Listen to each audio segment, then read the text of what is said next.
नमस्कार। आज हम श्री श्री आनंद मूर्ति जी द्वारा रचित आनंद वचनामृतम खंड प्रथम का स्वाध्याय कर रहे हैं, जिसमें हमारा आज का विषय है भवाम बोधिपोतम शरणम व्रजामि। मनुष्य का मन निर्विषय नहीं रह सकता, क्योंकि मन को एक विषय लेकर रहना ही होगा। इसलिए विषय रहित अवस्था में मन कार्य करना बंद कर देता है। इसलिए मन को एक विषय रहना चाहिए।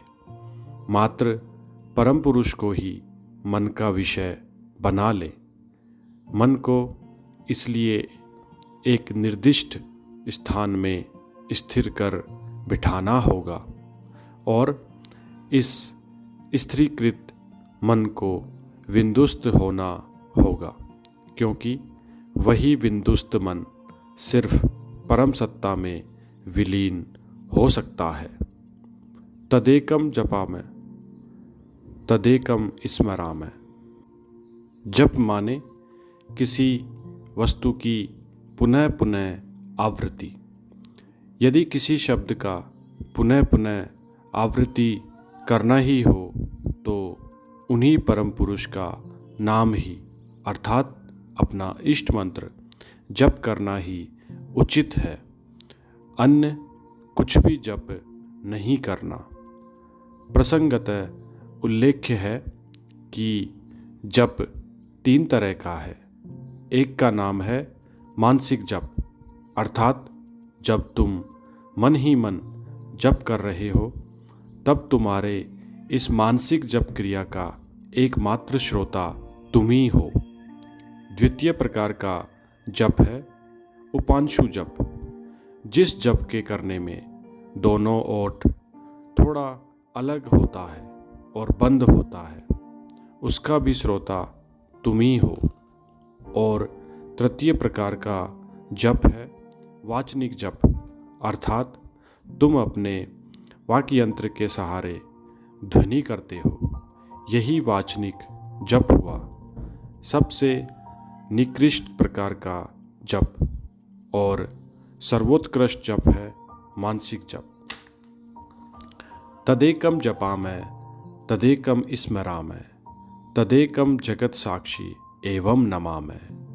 नमे माने अन्य किसी सत्ता का प्राधान्य या सार्वभौमत्व मान लेना। इसी प्राधान्य का मान लेना है नमः। मनुष्य को परम पुरुष के पास आत्मसमर्पण करना ही होगा। उसे उनका प्रभुत्व स्वीकार कर ही लेना होगा। प्रश्न है, किसका प्रभुत्व? हाँ, परम पुरुष का ही प्रभुत्व। यह परम सत्ता कौन है? जगत साक्षी रूपम, वह आधिपत्य है उन्हीं परम सत्ता का जो अखिल विश्व के चरम साक्षी सत्ता है, जो विश्व का सब कुछ देखते चल रहे हैं। इस परम साक्षी सत्ता के सामने मनुष्य को निवेदन करना ही होगा। केवल उन्हीं को नमस्कार करना होगा। जगत साक्षी रूपम, इस विश्व को संस्कृत में जगत कहते हैं। गम धातु का अर्थ है चलना। इस विश्व ब्रह्मांड की कोई सत्ता स्थिर नहीं है, कोई गतिहीन नहीं है, सब चल रहे हैं। इसीलिए विश्व को कहते हैं जगत। चल मानता ही है इसका धर्म, आगे बढ़ना इसका विशेष वैशिष्ट्य है। तदेकम निधानम निरालंब मीशम भवाम बोधिपोतम शरणम व्रजामि। इस विश्व की सभी चीज़ों का एक अंत बिंदु है, एक गंतव्य स्थल अवश्य ही है। वैसे ही समस्त क्रियाकलाप का चरम तथा परम शेष बिंदु हैं परम पुरुष। परम पुरुष ही एकमात्र सत्ता है जो किसी सत्ता के ऊपर निर्भरशील नहीं है। इसीलिए भक्त कहते हैं, तुम सभी सत्ताओं के आश्रय स्वरूप हो। तुम ही एकमात्र सत्ता हो जिन्हें सत्तागत अस्तित्व की रक्षा के लिए किसी आश्रय का प्रयोजन नहीं है। मैंने एक बार तुम लोगों को कहा था कि इस पटना शहर का आश्रय है पटना जिला, और पटना जिले का आश्रय बिहार प्रदेश है। बिहार प्रदेश है भारतवर्ष में, और भारतवर्ष एशिया महादेश में है, और एशिया महादेश है इस पृथ्वी ग्रह पर, और यह पृथ्वी ग्रह है सौर मंडल के अंतर्गत, और सौर मंडल है परम पुरुष के अंतर्गत। इसलिए परम पुरुष हैं सर्वाश्रय, उनका कोई आश्रय नहीं है। वे किसी अन्य आश्रय के ऊपर निर्भरशील नहीं है। किसी द्वितीय सत्ता के अस्तित्व के ऊपर उनका अस्तित्व निर्भर नहीं करता है। मनुष्य को बार बार इस पृथ्वी पर आना पड़ता है। हो सकता है मानव शरीर में, नहीं तो किसी जीव जंतु का ही शरीर धारण कर। प्रतिकर्म या अभुक्त संस्कार का दूसरा नाम है भव।